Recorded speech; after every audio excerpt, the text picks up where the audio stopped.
السلام عليكم ورحمة الله تعالى وبركاته.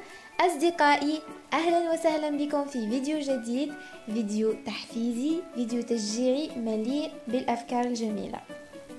موضوعنا لنهار اليوم راح يكون حول التركيز أثناء الدراسة.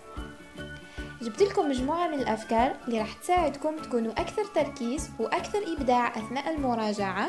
لهذا إذا كنت مهتمة، جيبي ورقة وقلم وليتس جو. أولا راح نحاول نقسم المحتوى نتاعنا إلى مرحلتين. المرحلة الأولى وهي مرحلة لا بريباراسيون أو مرحلة التحضير، راح نشوفوا كيفاش نحضروا نفوسنا جسديا ونفسيا للمراجعة.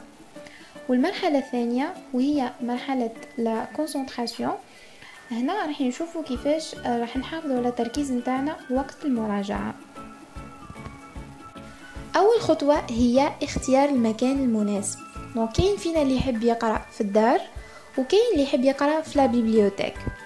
المهم اختاروا المكان اللي يكون مناسب ليكم واللي مولفين تقراوا فيه وترتاحوا فيه. هذه أول حاجة. ثاني حاجة هو مظهر المكتب. المكتب لازم يكون مرتب، لازم يكون نظيف، كل حاجة في بلاصتها، هكا النفسية نتاعك تكون مرتاحة وتكون مستعدة لتقبل المعلومات.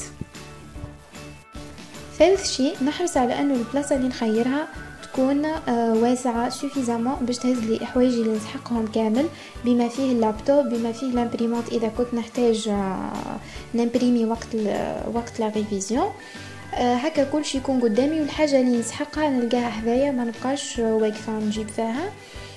حاجة أخرى سي حاول يكون لابريز حذاك، باسكو اذا كنتي تستعملي لامبريمونت ولا اذا كنتي تستعملي التليفون تاعك وقت المراجعه، قادره لا شارج تطيح في نص لا ريفيزيون وتولي اوبليجي انك تحوسي على الشارجور ولا تبدلي بلاستيك كاريمون من اجل هذا الشيء وتشتي التركيز تاعك.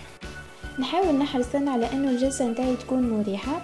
نخير كرسي اللي تكون عنده خلفيه اللي يكون في نفس المستوى مع الطابله نتاعي، هكا ظهري يبقى مستقيم، ما نثنيش وقت المراجعه، والقعده نتاعي تبقى مريحه وتخليني مركزه المده اطول. خامس شيء هو اني نحاول نخير بلاصه اللي تكون ضاويه ضربه فيها اشعه الشمس، لانه هذيك الشمس تعطيني طاقه ايجابيه وتخليني فاطنه مع القرايه، وهذا يزيد التركيز نتاعي.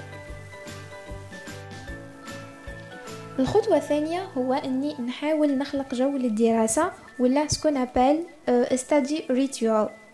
الهدف من هذه الخطوة هو أني نأهب مخي أنه ينتقل من وضعية الراحة لوضعية الدراسة، وهكا يكون متأهب ديجا للتركيز. كيفاش نحقق هذا الشيء؟ أول حاجة نحاول نوفر جميع الأمور اللي قادر نسحقها وقت لا ريفيزيون. مثلا أدواتي، نحاول نجيب كامل الحوايج اللي نعرف روحي نسحقهم وقت المراجعة، سواء لي بابي نتاعك، لي بوليكوب، الكتب، لي سورلينيور، لي فاسور، نيمبورت كيل شوز اللي قادرة تحتاجها وقت المراجعة. دو بريفيرونس ديري حسابك وتجيبها من قبل باش ما تبقيش رايحة جاية. الحاجة الثانية هو انك تجيبي ورقة وقلم وتكتبي تو دو ليست، يعني لي زوبجيكتيف اللي راح تخرجي منهم في هذه لا ريفيزيون، et on va mieux détailler ça par la suite. الخطوة الثالثة هي لا ديكونيكسيون. هنا you disconnect from other things. وش معناتها تحاول تتخلص من الاشياء كل اللي قادرة تبيرتوربيك وقت لا ريفيزيون. اول حاجه قادره تبيرتوربيك وقت لا ريفيزيون سي لو تليفون ولا الهاتف النقال نتاعك. الانسان يكون يقرا يوصلو ابل، يدير روحو زعما ما شافوش، يبقى ياكل في قلبه، يهز على لابيل، يولي يروح مع لابيل، والا ينسى الويفي ولا لا كونيكسيون في التليفون، توصلو نوتيفيكاسيون، تبقى تاكل في قلبه، يحب يشوفك لا نوتيفيكاسيون، من نوتيفيكاسيون تولي في بوبليكاسيون، من بوبليكاسيون تولي في حاجه اخرى.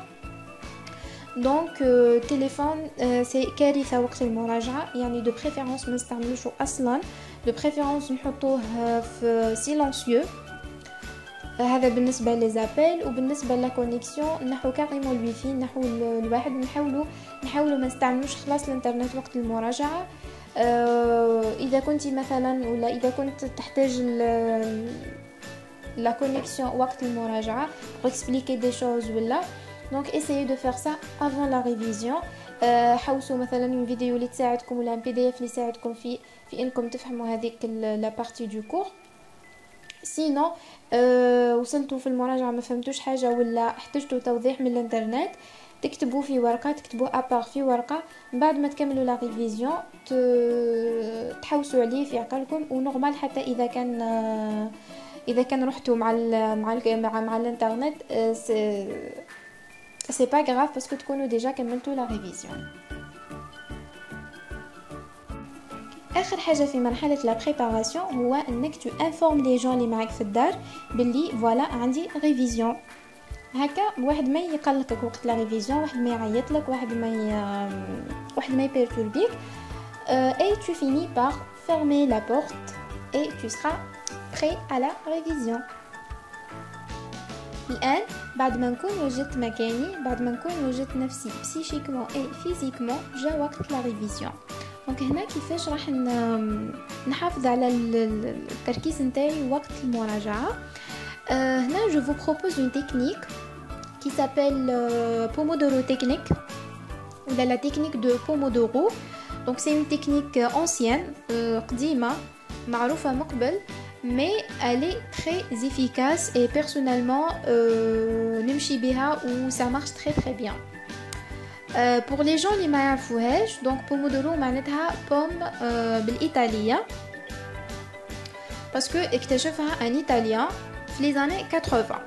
Bref, le principe de la technique, c'est que premièrement, c'est d'avoir une liste to do. يعني une liste à les objectifs اللي راح تحققهم من خلال la révision تاعك.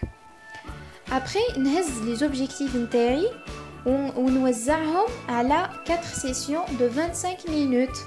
4 حصص تاع 25 دقيقة. كل حصة نحقق فيها objectif معين. هاد الحصص ولا هاد لي سيسيون يكونوا entrecoupés par des pauses de 5 minutes, des pauses ولا راحة تاع 5 دقائق. après ما نكملوا لي 4 سيسيون يولي عندنا un repos de 15 à 20 minutes. voilà يعني بعد ما نكملوا خلاص تولي عندكم راحة أطول شوية، donc 25 à 30 minutes تقدروا تحركوا فيها. donc هنا qu'est-ce qu'on va faire؟ راح نجيبوا تليفون، الالارم تاع التليفون ولا كاين دي ابليكاسيون سور بلاي ستور واسمهم بومودورو تكنيك، vous pouvez les télécharger. mais تقدروا برك بالالارم تاع التليفون تعمروا التليفون تاعكم chaque 25 minutes يصوني لكم، تحبسوا لا سيسيون، vous reposez 5 minutes هذوكم et vous continuez à chaque fois. وكل مرة تكملوا la session تاعكم vous surlignez avec l'objectif باللي c'est bon c'est fait. donc c'est une technique vraiment efficace, non seulement تخليكم concentré mais aussi تخليكم vous gérez bien le temps, vous serez plus objectif et c'est super motivant parce que à chaque fois كي ديروا هذيك العلامه تاع سي في ولا vous passez d'une session à une autre تحسوا روحكم فريمون بلي راكم تافونسيو et ça motive super bien. donc بالنسبه الوقت لا سيسيون تاع 25 دقيقه، دونك هما خيروا ال 25 دقيقه على اساس انه الوقت الادنى اللي يقدر يبقى فيه الانسان كونسونطري. après نتوما si vous trouvez que les 25 minutes هذوما ما يكفوكمش et vous pouvez rester concentré plus de 25 minutes, vous ajoutez ديروا des sessions تاع 30 minutes ولا تاع 45 minutes et vous ajoutez le temps تاع le repos aussi. voilà, هذه الملاحظة الأولى. الملاحظة الثانية c'est que quand vous faites les objectifs, essayez de mettre des objectifs اللي يكونوا réalisables. genre ماشي مثلا عندك un cours de 10 pages ولا تحب ديرو في 25 minutes, c'est pas possible. donc essayez d'adapter les objectifs نتاعكم مع le temps تاع les sessions. فوالا مي زامي، وصلنا لنهايه لا فيديو. ان شاء الله يكونوا هاد الافكار عجبتكم، ان شاء الله يساعدوكم في لا ريفيزيون تاعكم. Je dis bon courage aux gens اللي راهم يبريباريو les examens surtout جماعة الباك والبي bon courage. Ça va aller كامل مرينا بهاد المرحلة c'est difficile c'est vrai mais بعد الفرحة تنسيكم كامل في هذا الشيء. Essayez d'aller juste doucement et intelligemment. Ça va aller Inch'Allah. Voilà, إذا عجبتكم la vidéo, n'oubliez pas à me laisser un like, un subscribe et نشوفكم مرة جاية إن شاء الله. À très bientôt. Salam.